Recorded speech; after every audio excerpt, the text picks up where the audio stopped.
knows what the word gig means? Raise your hands. Okay.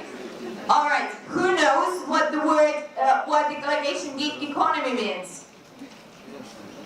Okay, a few people.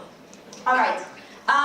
During my presentation actually is my story and my reflection of what gig economy is based on my reading, on my practice, and on my experience.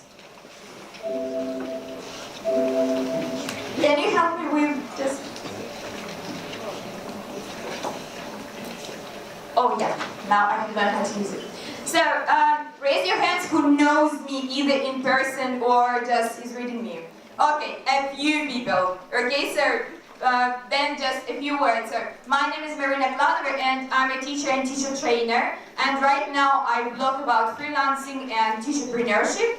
And I have my own project which is called Freelance Lab. These are courses for, like I call it mini MBA for English teachers. Actually today I'm going to talk about the gig economy, and the word gig actually is what musicians or some actors can do to earn some extra money. And originally it started from music industry, and later it has migrated to other industries as well.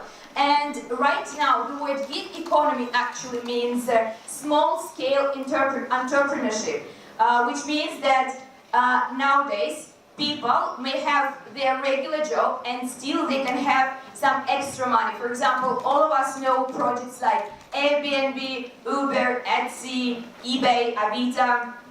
When people communicate with each other and with the help of the platforms, they can get some extra income, they can get some extra clients, and they can get some maybe some enjoyment from what they do. Actually, so there are three parties which are involved into the gig economy, and these are providers. I think I have got, wow, yes. They are providers. So these are usually platforms where two parties can communicate. For example, it could be Uber, it could be, again, Airbnb, Etsy. So they are freelancers. I mean, by freelancers, I mean people who actually provide some of the services. And this could be English teachers, taxi drivers, materials developers, anyone.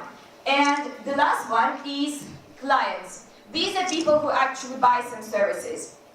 And in the gig economy, actually, it's a three-party story. When freelancers find clients versus one of the providers. So why am I talking about this? Actually, in 2013, I was trying to find the word which would describe me, because I was an English teacher and I had always wanted to be somebody more. And at some point, actually, I started to take some projects, like, for example, Anya invited me to help her with the language assessment in her school, and then some more people came for me to consult them on some ELT issues, and then some person asked me to do some teacher training.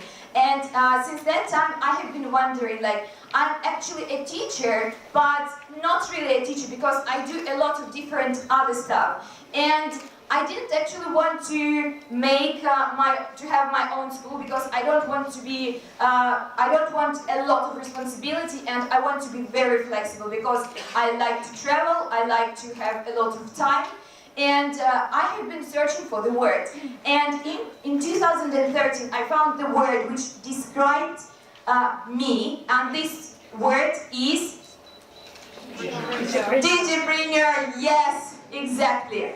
And actually, when I started to read more about teacherpreneur, I came across this word, gig economy. And I think that we need to bring this term into our ELT industry. Why is that? So firstly, we're speaking about mobile workplaces. By this I mean that many teachers now have started to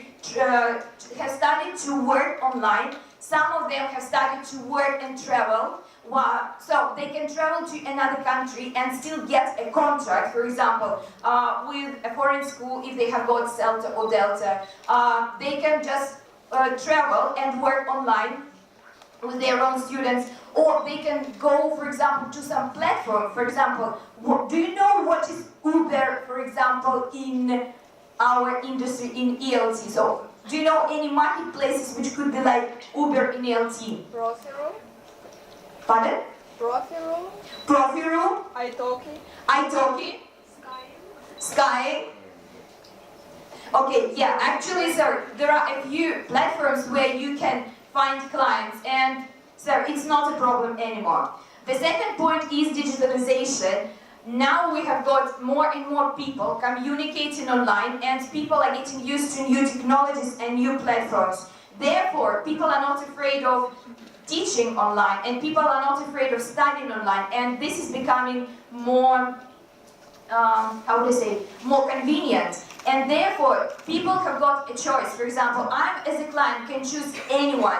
I can choose this teacher, and in a week I can change another teacher. And for me as a client, this is important because I can get a very high quality service. But at the same time, for me as a teacher, it means that the market is becoming very competitive, and we have to care about our reputation, because reputation today, trust and reputation, I would say, are new currency today, and this is what you could exchange for money. And probably the last, practically. Right. Sorry. As I have mentioned, these are about platforms and marketplaces. And the last thing is about sharing and barter economy. By this I mean when people start to communicate, so they don't need a company anymore, but rather they communicate with each other, for example, by some platforms. For example, Italki, via Italki you can find a client, and the client can find you. Via Uber or Get Taxi you can find your taxi driver, and still have rights with him if you like him, or you can change them. And if we look at the statistics, this is the statistics about America, and we see that in 2015, actually 50 million of Americans were involved into the gig economy. So this is the statistics about all the industries. I'm not sure how many people are involved in the gig economy now, but according to some statistics, by 2020, 40% of people will be involved into the gig economy. What does it mean for me as a teacher? It actually means that I have to be better, I have to care about my reputation, and I have to think differently. And therefore, what we can do now? Right now we could just see at some people, we can see at some platforms, and we can get ready for the world which is changing. I just want to make one remark, and this remark is that it doesn't mean go freelancing all full time.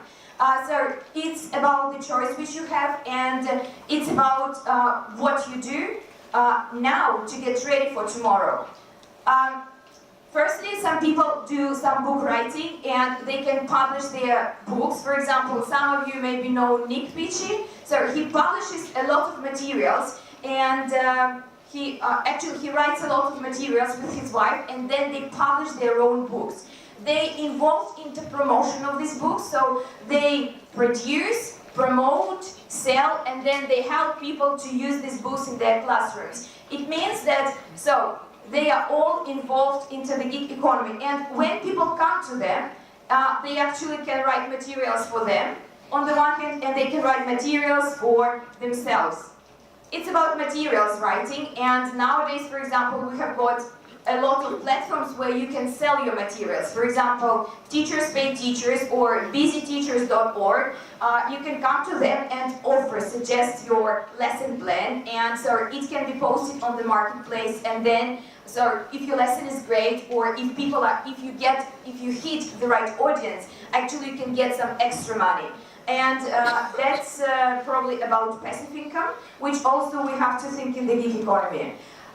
You can create different educational products, like different apps, games, courses. This could be online courses, offline courses, everything. So this is what you once have created, and also which can give you some income. It could be teacher training, it could be some educational trips and activities. And again, sir, on the one hand you could do it on your own, but on the other hand you could find some platform which would help you to attract new customers, which would help you to find the clients. For example, nowadays on Airbnb there is such a, I would say, service which is called impressions. So here actually you could suggest your services as a tour guide if you're interested. So actually I imply that, so what I'm talking about is by default you're interested in doing this, okay? So there are many platforms where you can promote yourself.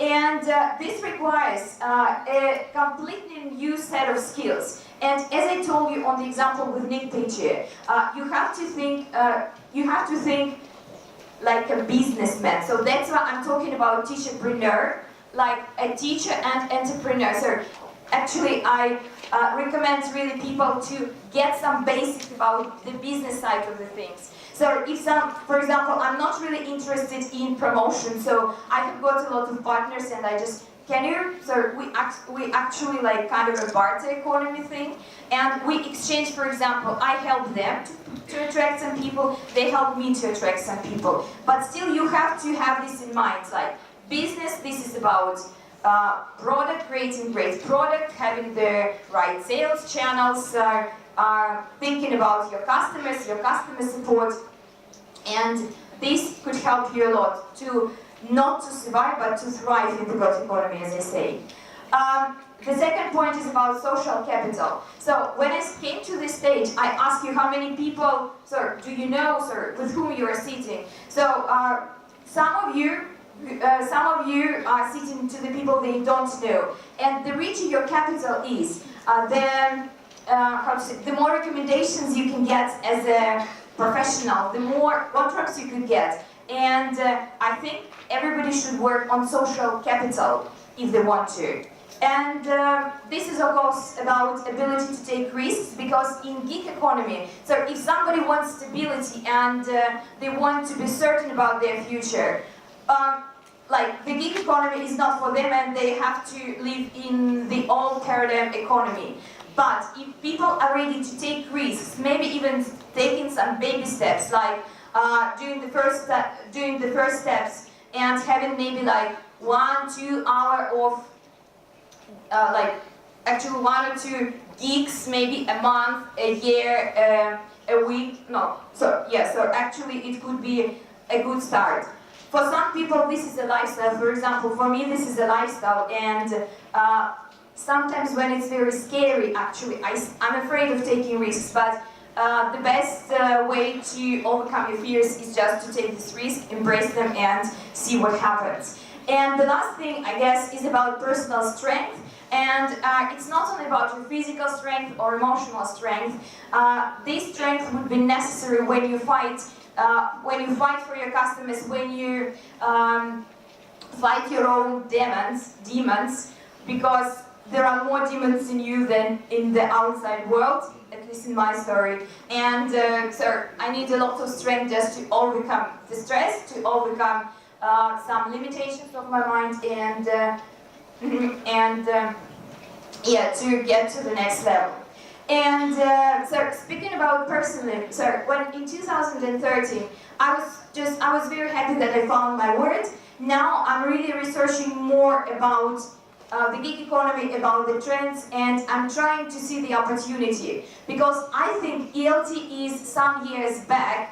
I mean, so we're some years behind, I'm sorry. We're some years behind from other industries, and if we look at hotels, at driving and other industries, we see that so the gig economy is thriving there. I think we are very close to that, and for me, the gig economy is a great opportunity to have a better work-life balance. It's a great opportunity to communicate and to meet very interesting people from all over the world and working on different projects. And what is important, I would say maybe what is more important, is personal and professional self-development. Because when I take different gigs, when I take different projects, actually I sometimes have to start from scratch, because I don't know how to tackle this or that task. and I have to leave my comfort zone, and gig economy helps me to become more professional and to do more interesting things. My message to you actually is that the world is changing, and the gig economy is on the threshold of ELT.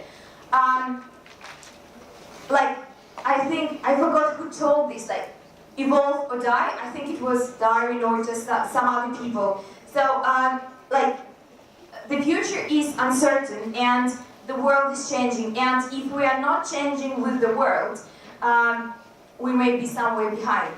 And the question to you is whether you want to be somewhere in front or somewhere in the back.